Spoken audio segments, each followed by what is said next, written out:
26 August 2025 वार मंगळवार रोजी आहे हरतालिका.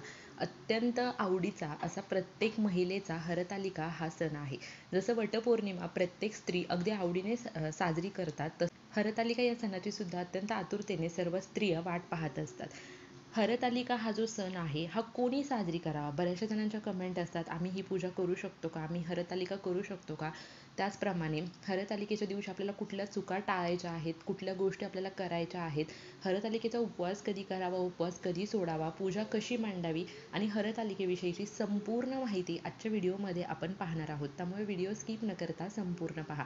श्री स्वामी समर्थ. मी प्रियांकाज ऑल कंटेंट या चॅनलमध्ये मी तुम्हा सर्वांचं मनापासून स्वागत करते.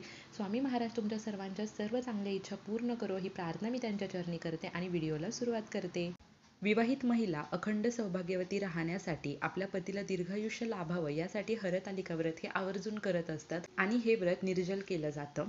हरतालिका हे व्रत कोणी करावं? तर ज्या अविवाहित मुली आहेत त्यांनी चांगला पती मिळावा, मनासारखा जोडीदार मिळावा यासाठी हरतालिका व्रत करू शकता.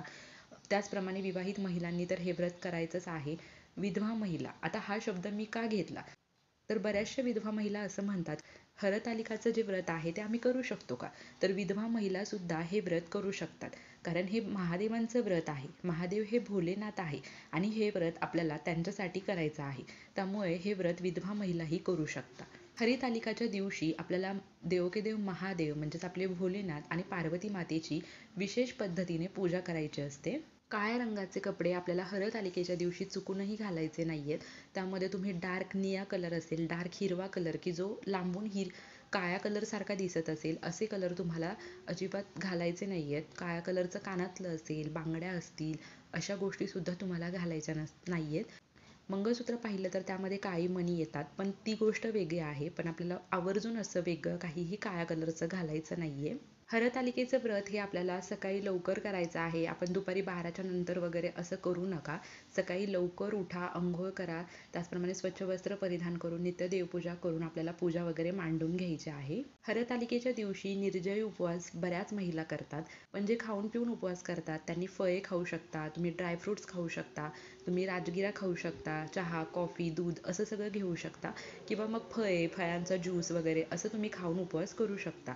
या दिवशी अतिशय तिखट पदार्थ असतील, मीठ घालून केलेले पदार्थ असतील, तळलेले पदार्थ असतील, हे चुकूनही खाऊ नये. आणि हरितालिकेचा उपवास जो आहे तो आपण ज्या दिवशी सकाळी धरतो त्यानंतर संध्याकाळी हा उपवास सोडायचा नाही. तर आपल्याला हरितालिकेच्या दुसऱ्या दिवशी, म्हणजे ज्या दिवशी गणपती बाप्पांचं आगमन होतं त्या दिवशी आपल्याला सकाळी हरितालिकेचं उद्यापन आणि उपवास सोडायचा असतो. आपण जो काही स्वयंपाक बनवणार आहोत तो नैवेद्य म्हणून दाखवायचा आहे आणि नंतर आपल्याला उपवास सोडायचा आहे. हरतालिकेच्या दिवशी कोणाशीही वादविवाद करू नका, कोणाला फसवू नका, कोणाशी खोटं बोलू नका.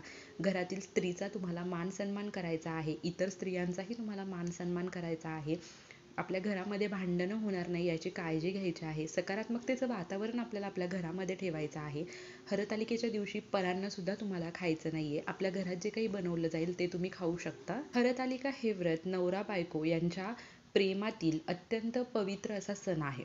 बायको नवऱ्यासाठी हे व्रत करत असते, त्यामुळे नवऱ्याबरोबर भांडणं करणं, क्लेश करणं, वादविवाद करणं या गोष्टी सुद्धा तुम्हाला टाळायच्या आहेत.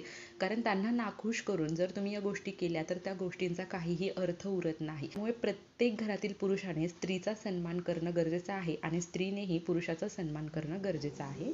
हरतालिकेच्या दिवशी आपण जेव्हा पूजा मांडणार आहोत ना, सर्वात आधी गणपती बाप्पांचं स्मरण करायचं आहे. कारण गणपती बाप्पांच्या स्मरणाने, त्यांच्या पूजेनेच कुठल्याही कार्याची, आपल्या सेवेची सुरुवात होत असते.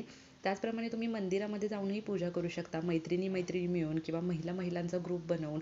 कारण तो एक आनंद वेगळाच असतो. तिथे एका महिलेने कथा वाचायची, बाकीच्यांनी ऐकायची असंही चालतं. हरितालिकाची कथा आपल्याला वाचल्याशिवाय आपलं ते व्रत पूर्ण होत नाही. तुम्ही वाचू शकता, ऐकू शकता, तेव्हाच आपलं व्रत ते पूर्ण होत असतं.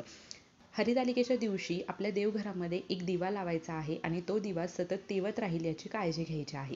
तर अशा प्रकारे हरितालिका कशी साजरी करावी, पूजा कशी मांडावी, उपवासाचे काय नियम आहे, कोणतं फराळ तुम्ही करू शकता, उद्यापन कधी करायचं आहे, उपवास कधी सोडायचा आहे आणि नियम याबद्दल आपण आज या व्हिडिओमधून माहिती पाहिलेली आहे. तुम्हाला व्हिडिओ इन्फॉर्मेटिव्ह वाटला असेल तर नक्कीच व्हिडिओला लाईक करा, सर्वांसोबत शेअर करा. कमेंटमध्ये हर हर महादेव किंवा ओम नमः शिवाय लिहायला विसरू नका. Shri Swami Samarth. Bless you all.